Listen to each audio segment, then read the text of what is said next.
All right, let's talk Pygmalion. It's a classic play that totally flips an ancient myth on its head. On the surface, these stories look pretty similar, but believe me, their goals are worlds apart. Here's the plan. We'll look at the original myth, Shaw's take, compare the creations, and see how it all ends. Okay, first up, the original story. This is the foundation Shaw both used and completely demolished.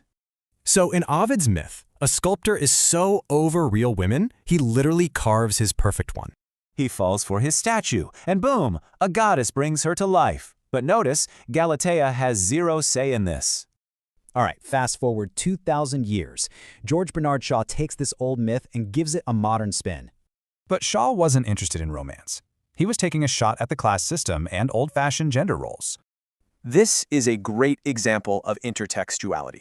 Shaw is literally arguing with Ovid across the centuries. So, out with the sculptor's studio, in with a phonetics lab, and science replaces divine magic.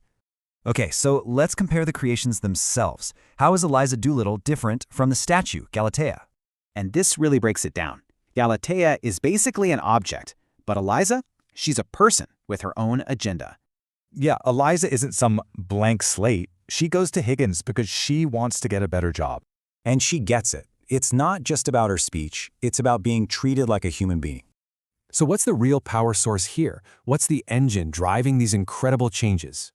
In Ovid's world, it's the gods, but in Shaw's world, it's all about society and class. Higgins' method shows that class isn't something you're born with, it's something you can learn or perform. And that's the key, right? If you can sound like a duchess, what does being an aristocrat even mean?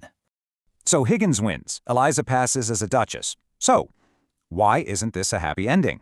Because now, Eliza doesn't fit in anywhere. She's too posh for her old life, but not truly accepted by her new one. And Higgins, the creator, he just sees the experiment as over. He totally misses the human cost. This line is everything. Eliza basically says, fine, keep your kindness, I'll take my freedom. She doesn't marry her creator. She walks away, and that is her real transformation.